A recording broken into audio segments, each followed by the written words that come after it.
Hello, everybody, and welcome to the finale of Season 32 of the Torch Snuffers podcast. I am your host, Colin Connors. With me, as always, is my wonderful co-host / Latina flavor, Alicia Garcia.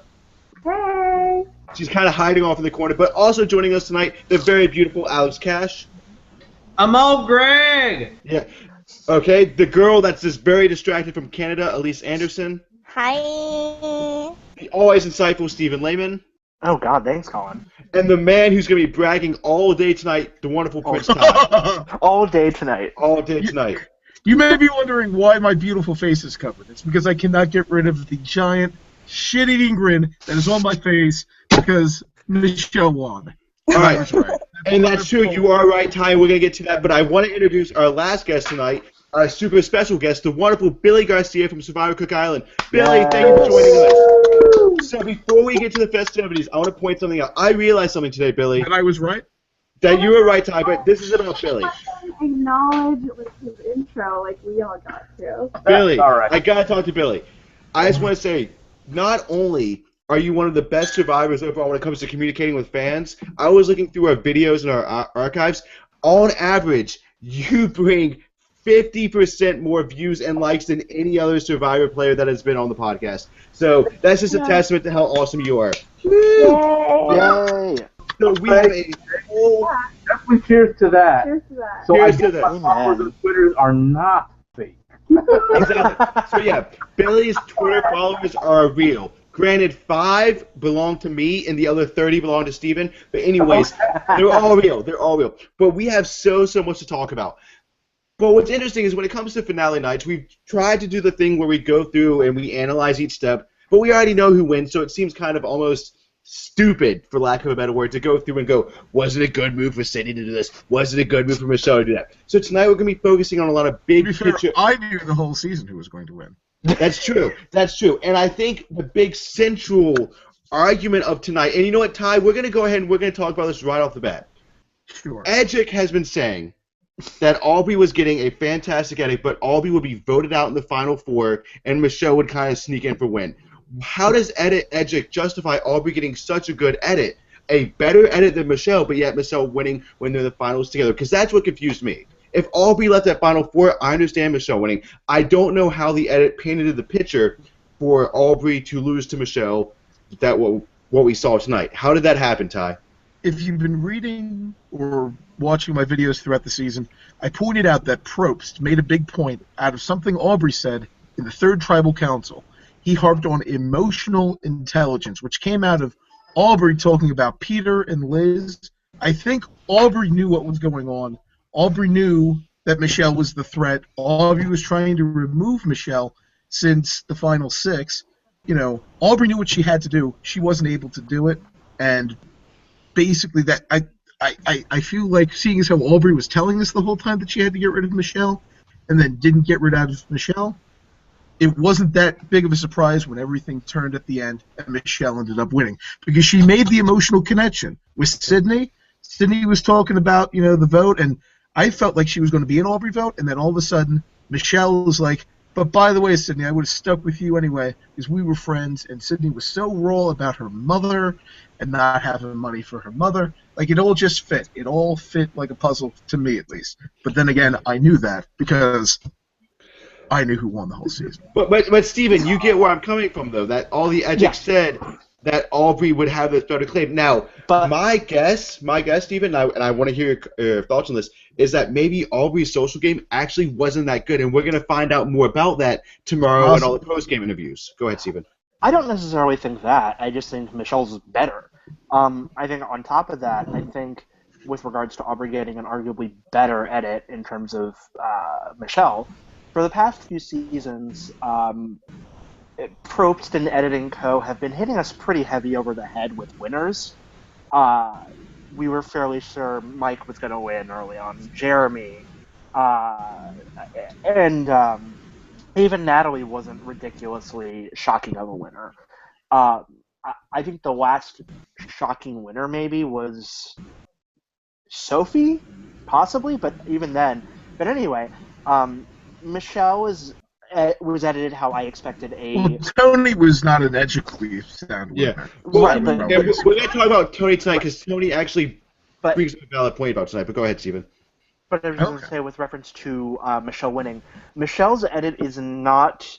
When you look at the timeline of Survivor and where we're at now, we're at season 32. Michelle being a new age, modern, first-time female winner, her edit does not surprise me as much as, say, if she was a guy.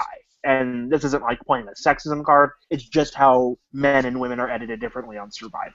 So Well, I wasn't shocked by Michelle's. And I think part of that can be said that men and women play Survivor differently, and they can both play great games. And maybe it's just that men typically are Tonys and Mikes, and women are typically Natalie's and Michelle's. It's different types. But Billy, I was going to jump to you because I wanted to ask you about one of the things that we see a lot of now in the finales, which we didn't used to see, was all the behind-the-scenes antic. So do you have any kind of like special stories about what the Survivor finale was like behind the scenes? And do you like Probst basically interviewing Sydney's mom midway through an episode?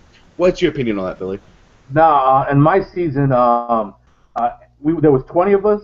19 of us got to talk, and the one of us that didn't played with the band. Oh yeah. Oh yeah.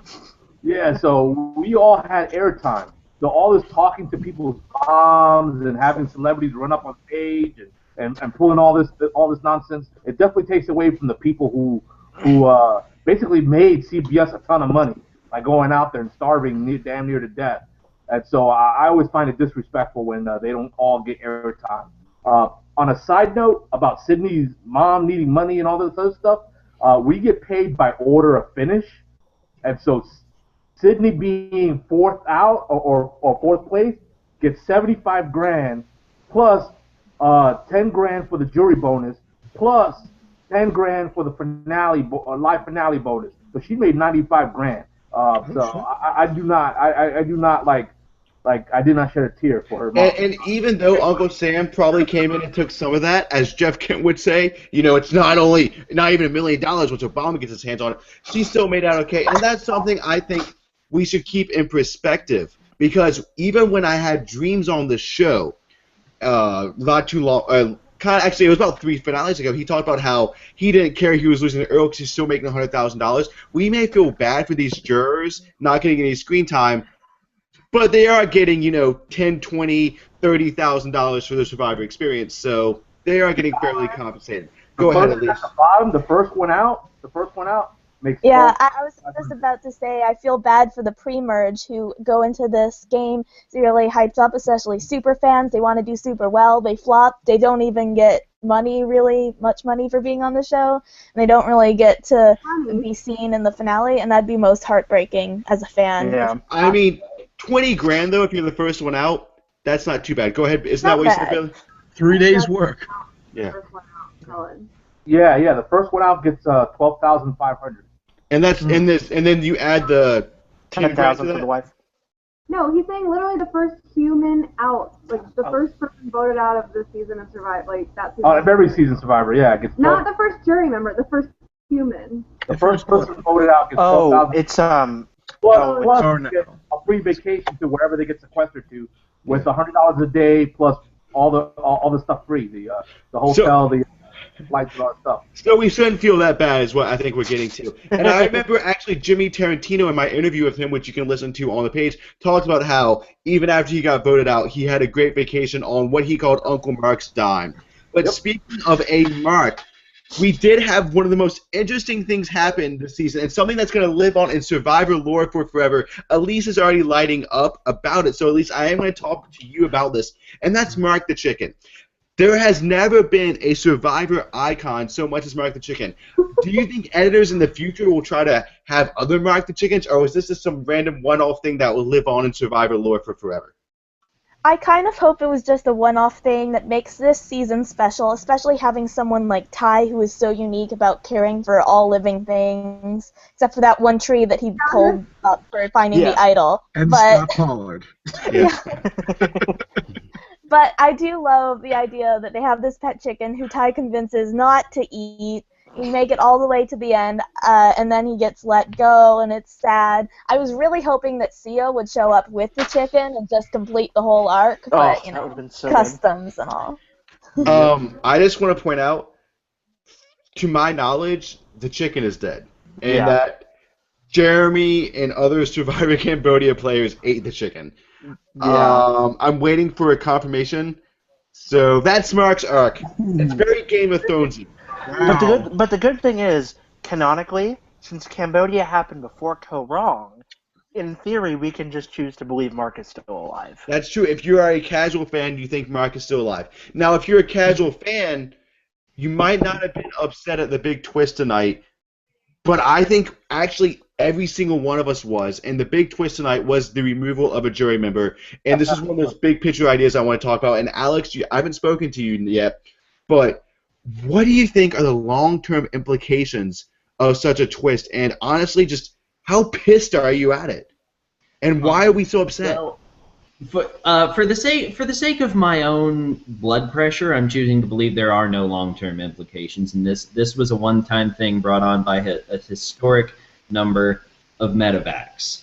But it's a kind of thing where, like, I honestly would have been happier if they would have let America have a vote, because, like, it's just. The best way to vote someone out of the jury, if you're going to do that, which no, don't do that, is to have the three choose someone unanimously.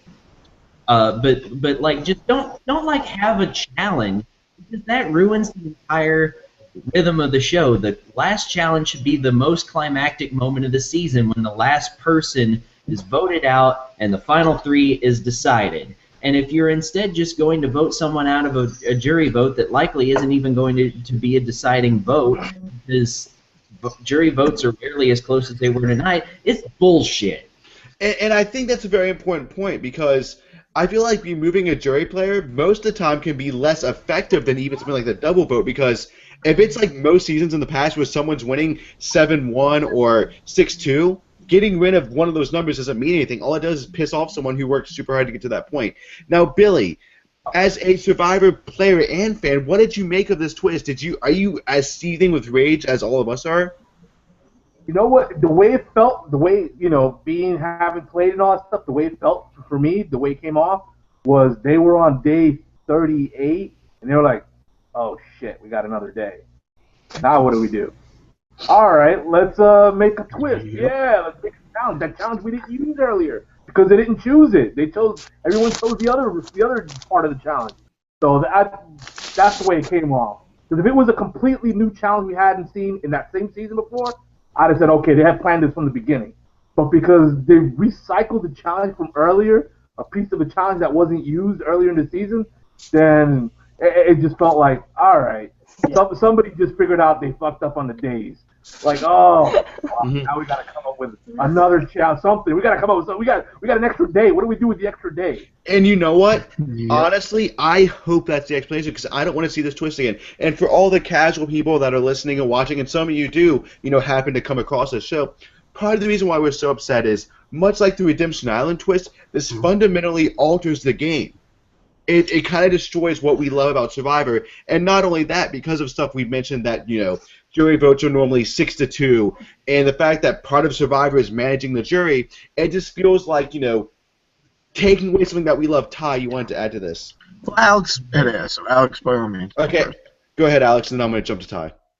Okay, the thing I will say about recycling parts of challenges is that's been common anyway. Like, you will see, like in Worlds Apart, they had like 3 or 4 different uses for that one big structure. In Third, they took parts of duels and repurposed them for merge reward challenges. It's just the thing that happens on Survivor these days. It's just not so blatant. Yeah, that's very fair. But I think what the main focus of this is how much we hate the jury thing. Because we're going to talk about the challenges in a bit. Because I actually think this was a very good season challenge-wise. Ty, you wanted to make a point?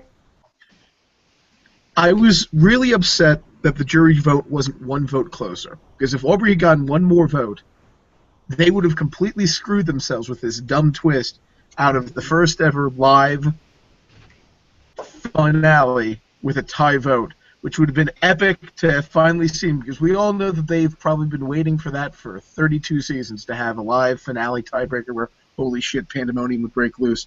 And I would have been so satisfied if their dumb Russell Hantz enabling twist or whatever, because they've been thinking about it for 7 years, as Stephen Lehman pointed out, since Russell Hantz got booted. It would have been nice for that to blow up in their face. Instead, it ended up not mattering, which is probably fundamentally better that Michelle should have won on the merits or whatever, because I was right. Yes, I used that as a way to plug myself. But, you know, it was dumb. It was dumb. I'm fairly confident we won't see it again. And if we do, then that would be awful. And I mean, so we all agree that it's dumb, and Steven, do you think we won't see this again? Because we saw a double vote multiple times, even though it hasn't worked. Because I'm not as optimistic as Ty is that we're not going to see this again. There's a difference between the double vote, which is something that, yeah, it's kind of annoying, kind of hammy, kind of dumb, but it doesn't fundamentally tamper with the actual structure of the game like this jury removal does. The point of Survivor is to vote people out and in the end ask them for their vote for you to win. And with this challenge, it's essentially saying you have to ask them for your vote to win, or you can just win the challenge and vote one of their asses out and, you know, fuck it. And to me, that's just like, I said it in our group chat, but to me, it's a slap in the face followed by a spit in the face and a kick to the groin. It really just feels like a disservice as a fan of Survivor that production, Jeff Probst, etc., think that this was not only a good twist, but something that we needed. I hate it. I hate it. Yeah. I hope it goes to the depths So we of all production hate hell. it. And Alicia, I haven't spoken with you in a little bit, but I want to ask you, do you think this twist was purely a result of the 3 metabacks, or do you think it was something that was premeditated? Because that's something that Jeff Probst is going to be asked a lot in the next few weeks. And honestly, I think he could lie. What do you think, Alicia? I don't know. I mean, we saw so many recycled bad twists already this season, like with the Tyler Perry Super Idol, and we saw some good twists like Brains, Bronze, Beauty, but I don't know. They always seem like they want to be kicking it up to the next notch and kind of making things shocking. So, it might have been premeditated, but that doesn't make it any better of a twist if it was, planned on versus just kind of like tossed in on the fly. Now, Ty, did you want to add something real quick? I did not. No, Steven does. Steven does. Okay, go ahead, Steven. I was going to say, if they wanted to fill day 38 with something, you know what they could have done? They could have had a Final 3 immunity challenge. Well, and you know what they could have done? Actually, played someone out and had a Final 2. That's what. And I want to ask this, and I wanted to ask this to multiple people. I am getting bad feedback from somebody, so everyone check your mics because it's starting to get pretty hairy. It's not you, Ty. It's not you, Elise. Yeah. Hold on. It's either Billy or Alex. Alex, I think it's you. Alex, can you go on mute, please? And then maybe unplug and put on headphones? Yeah. Okay, so it is Alex. Elise. Oh, never mind. I think it might be Billy. I'm sorry. Billy, might be both of them. Yeah, Billy, you are giving us quite a little bit of feedback. Elise, what I wanted to ask you is, why the hell are they so afraid of having a Final 2 at this point? Why couldn't they just do a Final 2? What is production thinking? I'm honestly really surprised about this myself because it's a Brains versus Bond versus Beauty. So, that was a callback to Cagayan. We have another Final 2. But apparently not. Apparently we need a new twist because, I don't know, Jeff decides we need new twists and Jeff loved it. So I don't know what they are thinking. I don't agree with it, but... Okay, but is there any logical reason why they can't just do the Final 2? Because apparently Probst has said they won't do a Final 2 anymore, but I can't figure it out. Go ahead. I think the only reason is because that way you don't get the Survivor boot. You get, 3 potential fan favorites all in the finals battling it out, and that's more dramatic. But instead, go ahead. Instead of Suri and Micronesia getting 3rd, she just gets 4th. It happens like we had that happen to Holly. We had that happen to Malcolm. I was going to say Sandra, but I love Sandra, but no. Who else did we have? Yao. I mean, these are all people who, as much as I love them, they would have gotten 3rd, but now they just get 4th. And it's sort of... I disagree, though, Steven. Okay, go ahead, Ty. I disagree to the degree that you cited Yao Man, who was on Survivor before Suri was. So I don't see the correlation there per se. because they did let Sari get the final 3, I think, thinking that it was a final 3, and then it wasn't a final 3, because James got medevaced or whatever the case may be, wherever they did it. But I think Elise pretty much summed it up brilliantly. Let's put it this way. Immediately after Michelle got done her little thing at the beginning, all of a sudden, Jeff Probst started gushing about Aubrey, the lady he actually wanted to win Survivor this season. Like you could tell, his face just got a little bit excited. Agreed. And then Billy, you want to make a comment? And to that end, it is that general mentality that, they want 3 people there. And that's I like that, Ty, that 3 people there means Jeff Probst's favorite has a shot at winning, even though most of the time Jeff Probst's favorite doesn't win, unless, of course, it's Mike. Billy, I believe you want to chime in. Yeah, I think when we saw the final 2 play out with Tony and Wu, I think that's what the whole backlash from that is what precipitated that sort of comment coming from Jeff Probst, because there was a serious backlash about how with Wu choosing to go with Tony over Cass, and if Cass was in there, the vote wouldn't have been so one-sided, and it would have made for a more entertaining final tribal council, where it was kind of, blasé, and it required a lot of editing to make it just bearable to make it seem like it's even in doubt when it wasn't really in doubt. So I think all of the backlash from that has played a role in Jeff Probst saying that. As for whether they will do that or not, I've learned not to believe producers, that even though they tell us they would never lie to us. That's one of the things they tell us when we sign up for Survivor. If you could believe us producers, we're not players in the game. We will never lie to you. And that's the first lie they tell you. and Billy, I feel like that's going to happen when it's me, you, Elise, and a final 3, and we're like, oh, crap, made it to the final 3, but then guess what? It's actually a final 2, and then we vote out Elise, and then you beat me 4-3, but I'm still pretty happy. Anyways, that's going to be happening later, obviously, in life. So I guess the big thing... It kind of depends, though, because if Elise, she could always wiggle her tatas and her rear end, and I might get all kind of stuff on her. But see, Billy, at least you admit It would be a fitting end for Colin, who would just be screaming as he leaves tribal council. You have to vote out the girl. You have to vote out the girl. Oh my God, I have to see this happen. You know what? If that actually happens when I inevitably play Survivor, that would be fantastic. It happens a lot. So now I want this to happen. Okay. So, but what I want to know... Survivor casting. Hope you're watching this podcast. Yeah. Cassie and Colin. What I want to know, and Alex, I haven't talked with you in a bit, is this jury thing going to hurt Michelle's legacy as a winner? Because honestly, I think she's going to have a pretty shitty legacy as a winner anyways. But do you think this adds to it? No, because she would Not true, because she has me backing her. No, because Aubrey would have lost anyway. The outcome was not changed. Yeah. Okay. All right, so Alicia, I guess I want to go to you though. Do you see where I'm getting at? Where I think that history, and this isn't my comment on Michelle's game. It's just I think the perception of it will be that Michelle was kind of a shitty winner. Yeah. So my problem with Michelle being the winner is that literally she keeps touting her own social game, how strong her social game was. And other people do mention, oh, her social game is so strong. But we as viewers never really got to see her make those meaningful connections or be charming people certain ways. We just have to take it at face value that, oh, she was social, trust us, we were cool. And, we don't actually get to see evidence of any of that. And, if she was really that great and, that fun and that, good at talking to people, why didn't we get to see some of those conversations? And that's the thing is, solidify her claim. Maybe that's just editing's fault. We are going to go to Ty, then we're going to go to Elise. Go ahead, Ty. Well, there was a lot of big characters this season. This season, Michelle's a good winner.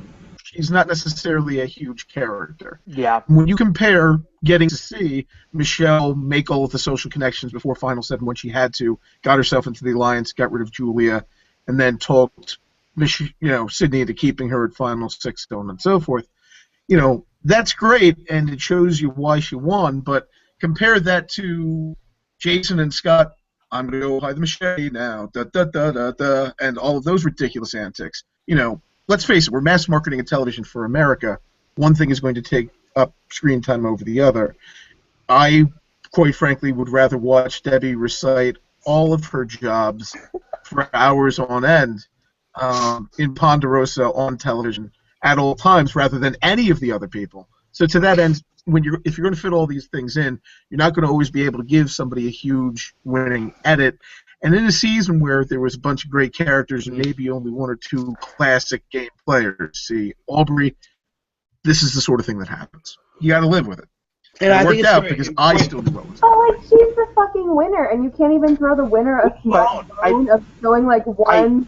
Hold on, Alicia. She did from the final 7 on. And I'm gonna say this. If Michelle clearly had the better social game, or she wouldn't have won. It would have been boring as shit TV to watch Michelle talk with Aubrey about Aubrey's dogs and talk with Ty about his plants and to watch Michelle build those social bonds. I have a solution. Okay, I have go a ahead, possible Alex. solution that they could have gone with. Okay, go ahead. Because there have been certain seasons where, like, you know, there are a lot of seasons where, you know, a man wins and they show how the man wins, and there have been seasons where a woman wins and they show how the man sitting next to her lost. Like, so South Pacific is about how Coach lost. Okay, go ahead. Get your point. So why couldn't they make this season the story of how Aubrey lost, how she was too wishy-washy? Well, and I think Yeah. And I think Ty kind of did. Yeah, that's the thing is, I kind of agree with Ty. I think that we got 50% why Aubrey lost, 10% why Michelle won, and 40% Mark the Chicken. I think that was kind of what we got in these last few episodes. Absolutely. So that kind of forces us to look at it in a kind of different light. Billy, did you want to add something? No? Okay. So. Elise had something, I think. Oh, Elise, go ahead. Yeah, I just wanted to say that I agree with you guys that this season a lot more was about why people lost as opposed to why Michelle won. Mm-hmm. I think one of the just detriments of that is that we didn't get to see all the great things Michelle was doing. I can see why Probst, who clearly, I felt really bad for Michelle because as soon as she won, he's like, yeah, she won. Also, Aubrey and Ty is here. Yeah. But you know what? I don't feel that bad, Michelle, because she did just get $1 million. Yeah, I was going to say, she got $1 million. Michelle can buy Sears chandelier. Talking about everyone else, but not Michelle. Okay. In the So we're going to step away from a little bit, and I want to actually pull the room on this, because I actually think I have a minority opinion. I know it's shocking. I love rites of passages, and I really miss them. And I'm just going to say, I'm going to ask everyone, yes or no, do you think we should do them? Alex, yes or no? What? Rites of passage.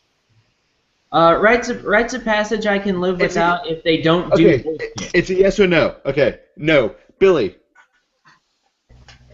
I would say absolutely yes. Thank you. I like you. All right, Alicia.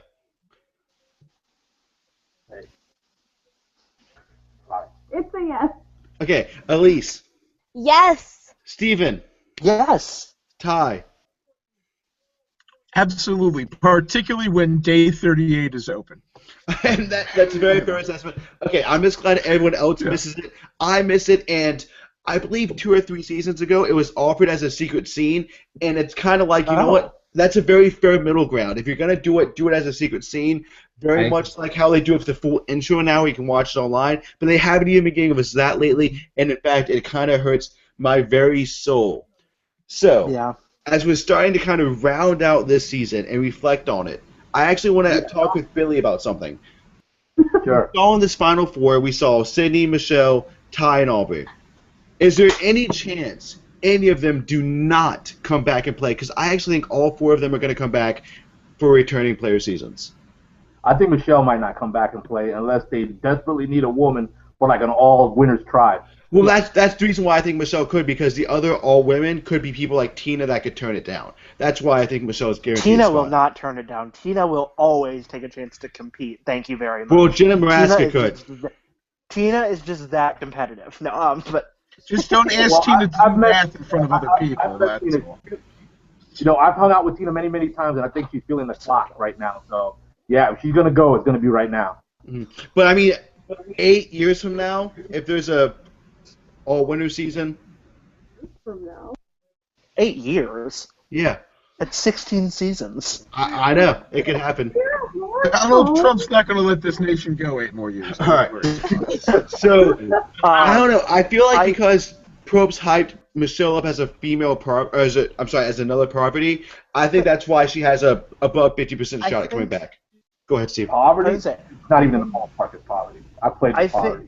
Yeah, to say Billy played with Parvati. I like that, Billy. So, Billy, but- you're going to go on record right now and say she's not poverty?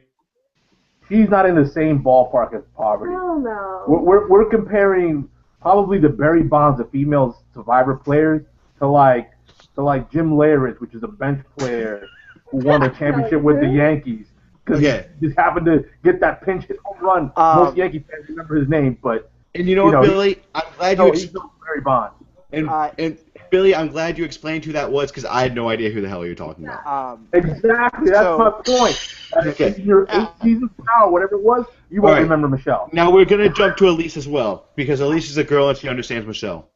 Oh, I just wanted to say that we will send if every single recruited female player is going to be like, I'm going to be just like Michelle when I'm on this season, or if they'll go just continue to say Parvati. That's the test. That's very fair point. Very fair point. Go ahead, Steven. I was just going to chime in real quick. So, first of all, go Cardinals. Second of all, Michelle, I think... The Phillies will wipe this floor with your Cardinals. But enough of the baseball. Steven, go ahead. Michelle comes back, I think, like what's been said. I think Michelle is not in the first tier of returning folks. I think that is reserved for Ty, Aubrey, Sydney, possibly Jason, unfortunately, and then hopefully Debbie. Debbie. But I think Michelle is in that sort of second. Debbie's definitely coming back. And hold on. And Steven, when it comes to this kind of returning player talk, if you are a casual listener, a casual viewer, and you don't want to be spoiled anything, mute us for 5 minutes because I want to say this. We have seen the rumored cast list for who could come back, and they do include Debbie and Ty and Caleb, which is very obvious. So I feel like it's very Aubrey. Yeah, and Aubrey, and it's very the most important one. Yeah, it's very unauthentic for us to be like, well, maybe Aubrey can come back when we know that there's a good shot. So I think that's the kind of attitude we should have. Go ahead, Steven. But I mean, even storyline-wise, even if we didn't have this information in front of us, it's not a big jump to assume Aubrey has a shot at coming back. It's not a big jump to assume Ty has a shot. Not a jump to assume Debbie has a shot. And that's fair. But so Peter, because Peter also apparently is in the running, I don't think he'll make the final cut. I don't think he'll make the final cut, but... Colin? Go ahead. Peter, yeah. Colin, I just want to say any list that doesn't have me on it is bullshit. That is true. And you know what, Billy? Dr. Peter's gonna come back, and he didn't even get airtime in the finale. That doesn't mean anything. I mean, Monica received almost no airtime in Samoa when she came back. And Billy, you will be on that Survivor Second Chance third ballot along with me, and that's Christina Correa. And that's the season me and you get on, and Elise takes you to the end because you fall for her charm. I'm calling that right now. And then Elise gets married to a doctor. Yes. Okay, Alex. I haven't spoken with you for a while. Where do you think? Keep saying that. Yeah. All right, I am going to jump to Alex right now. Alex, it's been a while. Where do you think this season is going to rank overall? And I want us to try to look at it from a perspective of how it's going to age, because I remember San Juan del Sur. At the end of it, I was like, this isn't going to age well. And now 5 seasons later, or 4 seasons later, I'm like, that season was great. So what is your perspective? No, it wasn't. Edgic was dead. Go ahead, Alex. I love that it killed Edgic. Anyway, so I think it'll age well on the back of on the twin pillars of a lot of strategic movement and a lot of character development. But it will very much be a polarizing season because seasons without strong winner edits always tend to be polarizing along the lines of, do you value a good winner in your estimation of a season, or does that not matter? And I think the jury twist really is going to be a very dark shadow on the season. I guess to chime in real quick, I think for me personally, I as the season was airing, I was one of the season's most vocal supporters. I mean, I still maintain it's better than Cambodia, but I just think for me it'll age well. Of course, like it's been said, I think the one sort of asterisk next to the season for me is the hype of the Super Idol and the jury twist. Those are the two pitfalls I'm concerned about upon a rewatch of this So I season. talked to Alex, who I think has a good thumb on the casual, and I talked to you, Stephen, who has a good thumb on the Sucksters. Ty, you go from a pure analytical standpoint. How do you think the season's going to age? Pretty well. You're dealing with a lot of memorable all-time characters. You have Ty, who is basically Rupert, but a good person. You have Debbie, who is absolutely positively an amazing character. You have all of the medevacs, and like they did a pretty good job of making you care about all of the medevacs. Even though Joe had an invisible edit, they still made sure to give him double positive tone in his boot episode, so we'll always remember getting it done at 71, and he'll be like a memorable old character. You have Scott and Jason, who were literally larger-than-life villains. You have, Sydney, who we found out was doing it for her mom, so she gets a little bit of pee at it at the end. And I mean, Sydney's coming because back. of all these things. Possibly. Yeah. I mean, I would put her second tier, but yeah, probably so. You have all this stuff. I mean, I didn't even get to Dr. Obama and how amazing, the douchebag apocalypse to this season. It was just good. It was all really good. Malfunction. I'm not going to say it's like one of the top 5 seasons ever, but it's great. Okay, and then Billy, you want to chime in? Because I'm also going to go to you, Billy, with the next little set of questions. Yeah, I was just going to say he forgot to mention one of the biggest characters of tonight, which was Ty. No, I said Ty. I said Ty is like a Ty good person.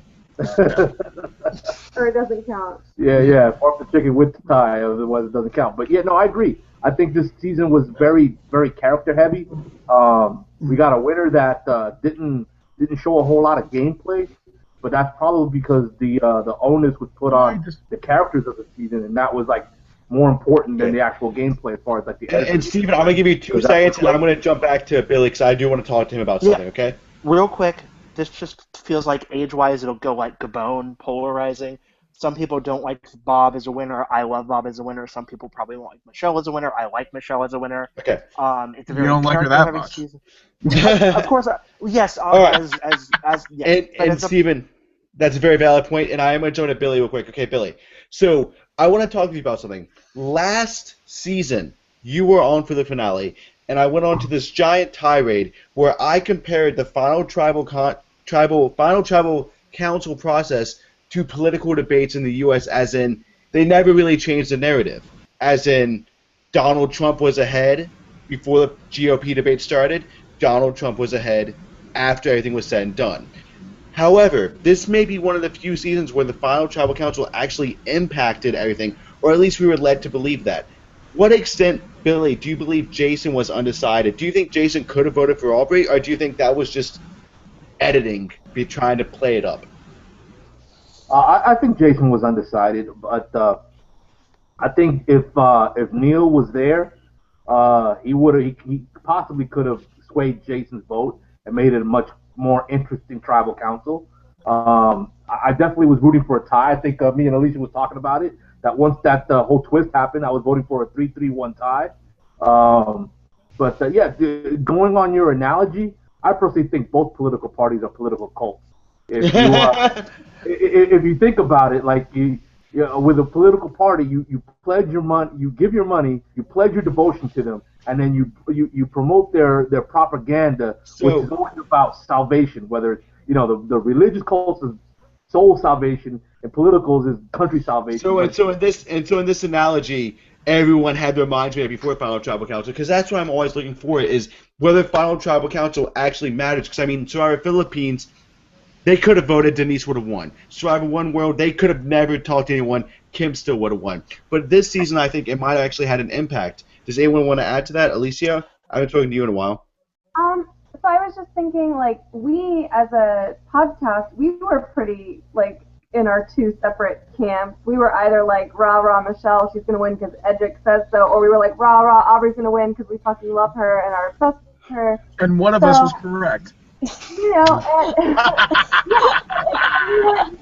And we weren't even there, and we had already made up our minds just on what we were seeing, and so if we all felt kind of strongly about that, it wouldn't be surprising that most of the jury also felt strongly about that, having like been there and been living through it. And that's very fair. And I want to make fun of this analogy and drag it out to why Bernie Sanders is losing, including time. I'm not going to do I'm not going to do it. Anyway, so Ty, what I want to know is, what was your biggest hint and clue early on that Michelle was going to carry it all? That Beauty had pretty much nothing to do for the first 4 rounds, and yet they kept showing little bits of Michelle. And but they then also, all of a sudden, they also when showed Anna, though. They showed Anna, but they showed them both, and then it transitioned into Anna going, and that being about Michelle's underdog story, essentially. That's what happened there. Go ahead, Steven. I was going to say, I think with Michelle, we saw her build the connections early on with people, and that was what she kept hammering home. She kept hammering home connections. And Steven, I'm actually going to cut you off because my next question is actually something I wrote specifically for you in my notes that I didn't realize I did. Oh. Okay. I consider you the voice of Survivor Sucks, for lack of a better word, because you seem to have, that level of nerdom in that. Yeah. What I want to know is this. Why is it do Survivor Sucks people hate Cochran, but yet in the same breath they love Aubrey? What exactly is it that differentiates them? I am not the appropriate person. You say bad things about Cochran all the time. Go ahead. Colin, I'm not the appropriate person to ask this. I'm probably one of Cochran's biggest supporters, but I think a lot of Sucksters personally don't. Some of them identify with Cochran in the sense that nerdy, super fan, etc., etc. They don't like it. But yeah, Colin, I think generally, yes, I am on the pulse of Sucks, but in regards to Cochran-Aubrey dichotomy, I'm not. I love them both. So. Okay, so Ty, go ahead, because I have my own theory about this. Go ahead. People hate people who are Survivor nerds on the internet. Not that we're not all Survivor nerds on the internet, but your Sucksters who pride themselves on being contrarian dislike Cochran because Cochran was co-opted by Probst into a great alpha male winner, despite the fact that he is anything but an alpha male. So. And then the Millers existed. We're that television show. God. So basically, what you're saying is the same thing what's going to happen when Bernie Sanders endorses Hillary Clinton. It's going to be the same hate. Billy, you want to chime in? Probably. Okay, no, it was me. Alicia, okay.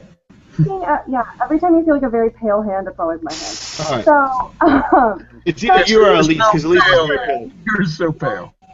Do we know if he's dating anyone? Because I feel like he and Aubrey were making this Oh very my God, I hope so. connection where he was super blushing That's and she was literally following him. You know what? As annoying and as non-relevant to the conversation, that would be a very cute couple. Elise, I haven't talked to you in a little bit. Can you kind of hit on this dichotomy of Cochran hate, Aubrey love? And the reason why this is so important, listeners and viewers, is that Survivor Sucks does kind of shape the zeitgeist for Survivor superfans of how they think and how they feel. Go ahead. I really don't know, except I agree with that having Probst build you up is a good way to make all the hipster fans sort of be like, well, screw you, you're being pushed up too much by Probst, and that's not really a good thing in a lot of people's eyes. Right. And we're going to jump to Alex, and then we're actually going to get to one of our final topics of the night. Go ahead, Alex.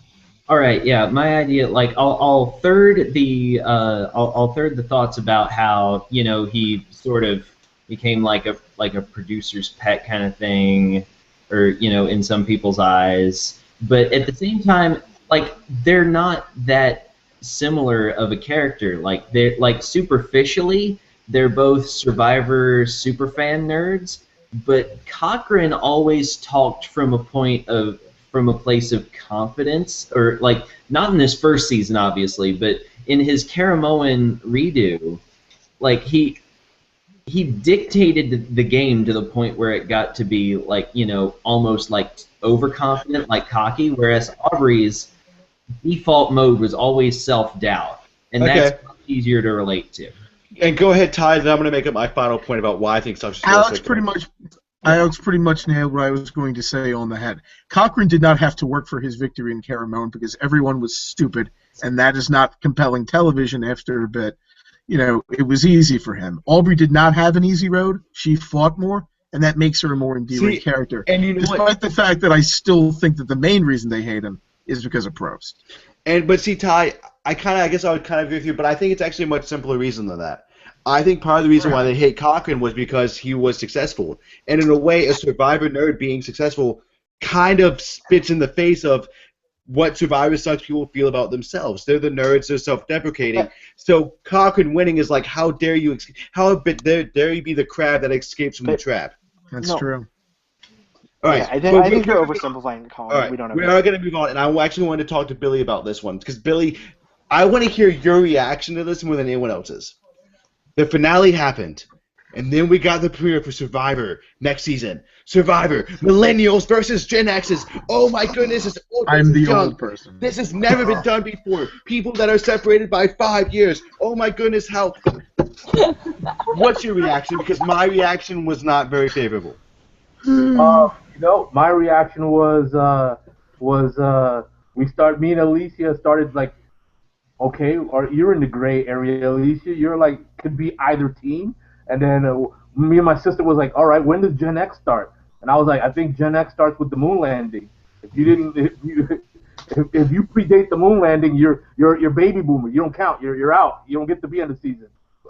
so that was my reaction. Was like trying to figure out like where's that? Okay. Where's the line drawn? So according to Google, I just looked this up. Gen X is 1961 to 1981, and then millennials would be 1982 to I guess like 1999. In terms of Survivor players. So why don't they just do 20 years? Just call it. I don't get. We saw this. Okay, a couple of things. We saw this fail in Survivor Nicaragua doing old versus young. We know that this twist is going to be undone 4 episodes into it. We know that this isn't even a good selling point. I don't understand why they're doing it. Ty, talk to me, and then I'm going to jump to Steven. The only way this ends up in any way, shape, or form redeeming is if all of a sudden, 4 episodes in, they zoom into a reward challenge and Dan Lembo was sitting in the most gigantic chair in all of Cambodia, or wherever they shoot it from. If that happens, and they somehow work him in, I'm okay with it for the hilarity. But otherwise, okay, hold on. Go ahead, Alicia. I think the only way the season is redeeming is if a millennial wins by proving the Gen X generation wrong. Because, no. In all of the preview quotes, literally the Gen X people were busy just being judgmental as fuck against the millennials. Hold on. And the millennials was like, you are totally buying into the propaganda of this season. Because I bet most of those confessionals probably weren't like that. They picked them to be with. Yeah. And I will say right now a Gen X person will win. Because if they pick stereotypes... Go ahead, Billy. They put both people on the same beach, and then they nuke it. Because my thing is, the people they pick for millennials.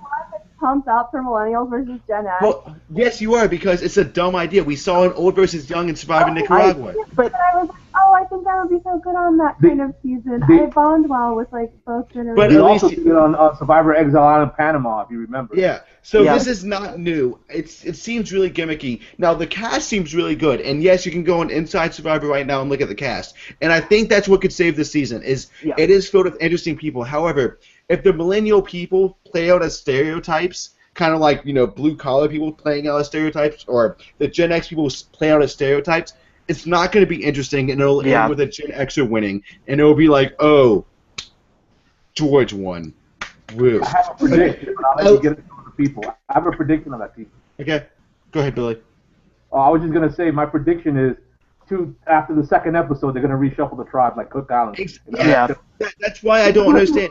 Why can't they just do? And Elise, you want to talk, and I want to talk with you, and I am gonna jump to Alex and everyone else. But why can't they just do 2 fucking tribes or 3 fucking tribes of normal people and stop trying to divide it by arbitrary stuff?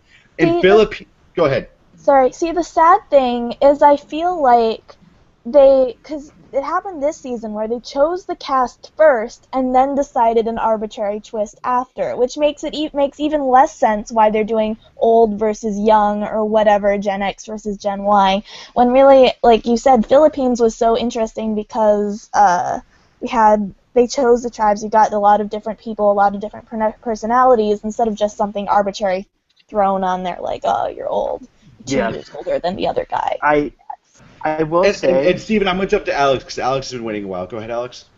Yeah, like the thing, like I've sort of, kind of, almost resigned myself to having the themed seasons like this, but I at least was hoping we would have a better name than this, because the thing is, the last few seasons, like, they've been cool naming the seasons, which I'm okay with, because Cambodia Second Chances. You could call it Second Chances if you're talking about the theme, and you can call it Cambodia if you don't want to be deemed an idiot.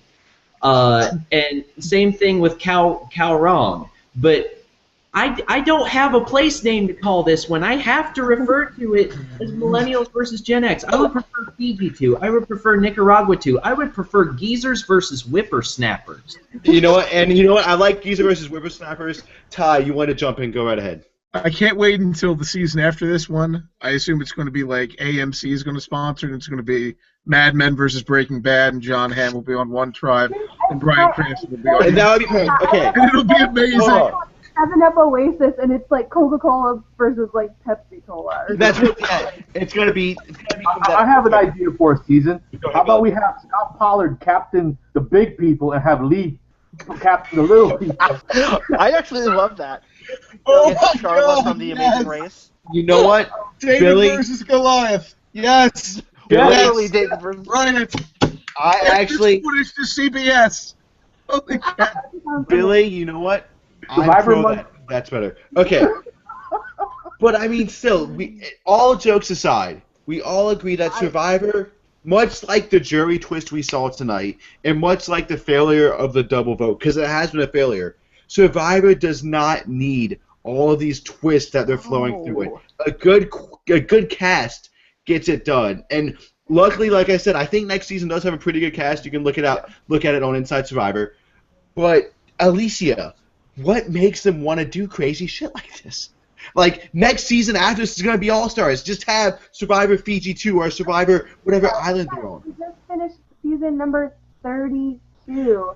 But just give it the location name. People get nervous, and they start thinking if we don't get new and crazy and exciting, and we're not able to utter, like, the craziest twist ever just happened, they're worried that, like, our generation loves sound bites and, like, tweets and, like, little short things like that we're not going to be tuned in because we're going to be like, oh, that's old hat. That's, like, the same old, same old. When really, like, the true fans don't see it that way. But, you know, maybe And I mean, okay. Trying to fill it. At this point, I understand what. On the surface, I understand why a marketing department would like this, as Alex just pointed out in the chat box. But they know they don't need to do it, so I don't understand why they are. And if anyone has any insight, now would be the time to throw it up before you. If they want to market the show, they'll have Rupert captain the team of all tie-dye and have me captain the team of all tribal skull shirts. And then they have their marketing department and their merchandise department involved. And you know what, Billy? I like that because me and you would be on the same tribe, and you wouldn't vote me out until Elise tells you to. No, wait. We got to be clear. She's got to shake her tatas. Without those two, no deal. All right. Elise, you know what you got to do. So, with everything being said, it is very hard for us, I think, right now to objectively look at this season, but I do think it's going to rank kind of mid-tier a little higher. But like I said, we won't know this 4 seasons from now until after Survivor Gen X is complete horseshit, and then the next All-Star season after that is, you know, somewhat decent. Ty, I'm going to jump to you, and then I am going to start wrapping things up. Ty was just sleeping. I love the season. I think the season is a great season. Okay, and I think it was solid. Like I said, I think that jury twist though is going to be the thing that keeps it out of the top 10. Go ahead, Steven. I think for me it's like top 12-ish, top 13. I can't. For me, it can't break my top 10 because my top 10 is probably going to be pretty rigid for a while. But I think it's just outside top 10, right. And I think. But anyways, it was a fantastic season. Next season has a really stupid name, but I'm very, very optimistic that it will be good. Sunday is going to win. I'm very optimistic that 3 episodes in, they're going to change everything up, and then Zeke will get voted out pre-merge, and it'll be really sad, and we're still going to love him. No! And he's going to be on Zeke Survivor. is going to win. All right. But with Mustache. all of this being said, and looking at this in the retrospect, it was a good season. It was a great season for the podcast. You got to see all of our pretty face. And I guess if anyone has any final soapboxes they want to stand on, for this whole season. Now is the time to do it, but please make it quick. Ty, go ahead, and then I'm going to jump to Elise. Oh my God, I was right. Okay, Alicia. Last time. Okay, I just wanted to say, I wanted to quickly jump to Debbie's jury question to Ty. She was talking about his multiple personalities. And last week when I was so rudely cut off by Colin, I was saying that Ty, like... All right, so anyways, does anyone have anything else they want to add? Oh my God, Colin, I will Because murder you. this has been a fantastic season, and I want to thank Ty for joining. Okay, go ahead, Steven. I love Aubrey Bracco, and I wish she had won. Okay. Okay, and Aubrey's coming back, so it doesn't matter. I want to thank Ty. I want to thank Steven. I want to thank Elise. I want to thank Alex. Okay, Alicia, go ahead. Go ahead and say your point before I keep cutting you off. I just wanted to say, with the multiple personalities, Ty did struggle with that. He betrayed his own self by, like, trying to be this I love everyone, I'm so kind to creation and nature and people. And then he was totally, like, going with Scott and with Jason, and it felt so wrong, and yet he was doing it anyway. I feel like if he had just stuck to who he was, he would have had a much better shot. Wait. Alicia, is this the point you were trying to make? Now that you said it, are you happy and are you satisfied? Do you think that was worth interrupting a great ending? Absolutely, and I think we should open next season's podcast with that same fucking quote. All right, Alicia's standing behind it. Ty, go ahead before I finally wrap this season out. That ending felt a little wrong, but my edging felt pretty right. All right. Once again, I am thanking Ty. I am thanking Steven. I am thanking Elise. I am thanking Alex Cass. Alicia Garza is here. Okay, and I'm thanking the wonderful Billy Garcia for joining us so much. Hopefully, we'll be seeing lots of Billy Garcia next season. But anyways, I'm also thanking all you listeners and viewers. Say something. Pause yourself. Yeah, What? I was just going to say, I'm going to suggest a season of podcasters versus bloggers. How's that? That sounds perfect. You know why? Because I would probably win. No, Colin, let me tell you what would happen. You'd get voted out pre-merge, I'd implode early merge, and then Elise would win. I like you think. Bloggers have to actually speak to other people. Bloggers only have to speak to their computer by like type. All right. But if people read their computer, they'll know what's going to happen on the show. Anyways. Good night, everybody. This last little bit has been a clusterfuck. This season was great. Good night. Bye. Bye. Bye.